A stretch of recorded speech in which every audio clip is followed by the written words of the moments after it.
আমরা আমাদের Tejgaon truck stand, Mohakhali bus stand, এখানে আমরা একটি সুন্দর ডিজিটাল ট্রাক স্ট্যান্ডের বাস স্ট্যান্ড করতে যাচ্ছি, যেখানে ট্রাকরা ভালোভাবে থাকতে পারবে, ট্রাক এবং ট্রাকের ড্রাইভারদের গোসলের ব্যবস্থা করতে হবে এবং শীতের দিনে গরম পানির ব্যবস্থা করতে হবে এবং তাদের ক্যান্টিনের ব্যবস্থা করতে হবে।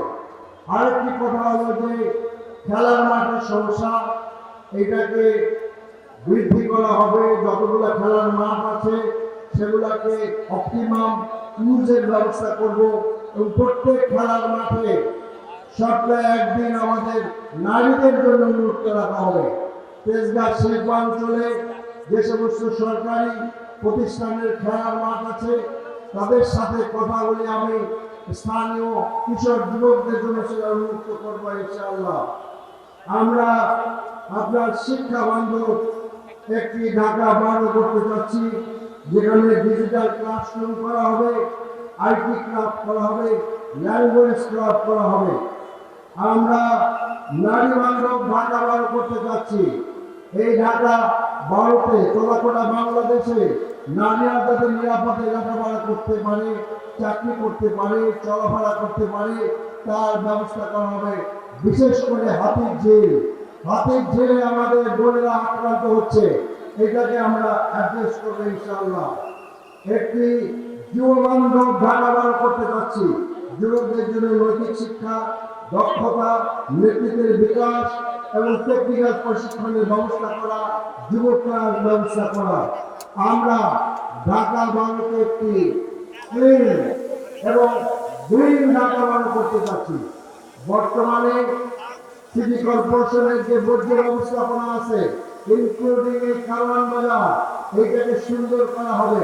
বিভিন্ন জায়গায় বর্জ্য জমা রাখার নামে যে ভাগান তৈরি করা হয়েছে, এই ভাগানকে পরিবর্তন করে উন্নত বিশ্বের মতো আমরা ব্যবস্থা করতে চাচ্ছি।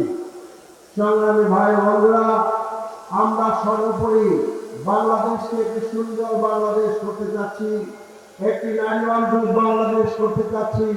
আমরা আমাদের জব মার্কেটে যারা চাকরিতে আসেন তাদের চাকরির ব্যবস্থা আমরা করতে চাচ্ছি। আমির জামাত বলবেন, আমি পরিষদের জেলা বলতে চাচ্ছি, আজকে আপনাদের সকলকে নিয়ে চাঁদাবাজের বিরুদ্ধে আমরা ব্যাপক ঐক্যবদ্ধ প্রতিরোধ গড়ে তুলতে চাচ্ছি। কি বলেন, আপনারা রাজি আছেন?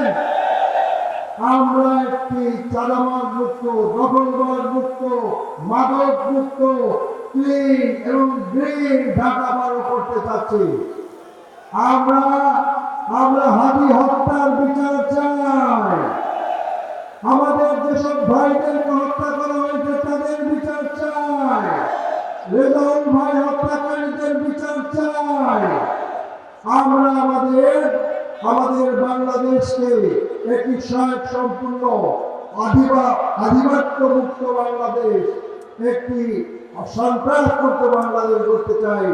আসুন আমরা সকলে মিলে এমন একটি বাংলাদেশ গড়ে তুলি যে বাংলাদেশের আওয়াজ হবে দিল্লি না ঢাকা, দিল্লি না ঢাকা, দিল্লি না ঢাকা।